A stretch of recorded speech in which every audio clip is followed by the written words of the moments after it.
ప్రభువైన యేసుక్రీస్తు నామమునకు మహిమ ఘనత ప్రభావములు చెల్లునుగాక. యెషయా గ్రంథము 30వ అధ్యాయము 19వ వచనము. సీయోనులో యెరూషలేములోనే ఒక జనము కాపురముండును. జనమా, నీవిక నేమాత్రము కన్నీళ్లు విడవవు. ఆయన నీ మొర విని నిశ్చయంగా నిన్ను కరుణించును. ఆయన నీ మాట వినగానే నీకు ఉత్తరమిచ్చును. యెషయా భక్తుడు అంటున్నాడు, సీయోనులో యెరూషలేములోనే ఒక జనము కాపురముండును. ఆ జనంతో దేవుడు సెలవిచ్చుచున్నాడు.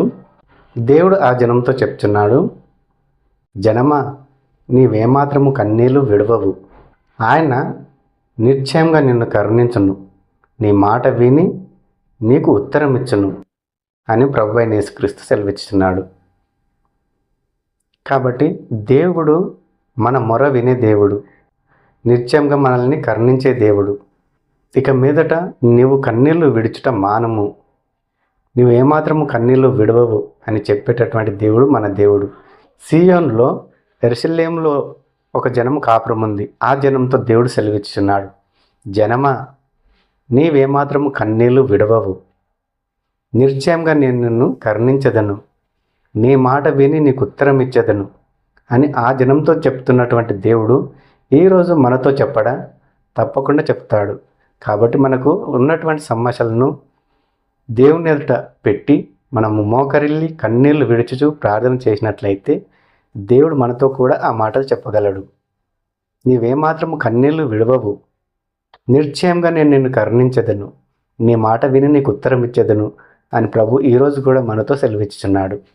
ఒకనొక సందర్భంలో చూడండి, పెనిన్న తనకు సంతానం ఉన్నప్పుడు, హన్నాకు సంతానం లేనప్పుడు పెనిన్న హన్నాను చూసి ఈర్ష్యపడుతూ అసూయపడుతూ అనకూడని మాటలన్నీ అనేస్తూ హన్నాను ఎంతగానో బాధపరిచేది, ఎంతగానో దుఃఖపరిచేది. ఎప్పుడు హింసిస్తూ ఆమె హృదయంను గాయపరిచేది. ఒకానొక సందర్భం వచ్చినప్పుడు హన్నా భరించలేకపోయింది. వెంటనే హన్నా పెనిన్నా మీద తిరగబడకుండా, పెనిన్నాను ఏమీ అనకుండా వెంటనే దేవుని సన్నిధికి పరిగెత్తి మోకరించి కన్నీళ్లతో ప్రార్థన చేసినప్పుడు దేవుడు అన్న యొక్క మొర విని ఆమెకు సకాలంలో సమాధానము అనుగ్రహిస్తాడు. అప్పుడు దేవుడు ఆమెతో చెప్తాడు, నీవు ఏమాత్రము కన్నీళ్లు విడవవు. నిశ్చయంగా నేను నిన్ను కరుణించదను. నీ మాట విని నీకు సకాలంలో ఉత్తరం ఇచ్చేదను అని ఆ రోజు ప్రభువు అన్నాతో సెలవిచ్చినప్పుడు అన్న సంతోషముతో మళ్ళీ వెనుదిరిగి హేలి ఆమెను ఎదుర్కొంటాడు. ఆమె మత్తురాలయ్యి దేవుని సన్నిధిలో వచ్చి మొరపెట్టిందేమో అని అనుకుంటాడు. కానీ నా ఏలినవాడ, నేను మత్తురాలిని కాను.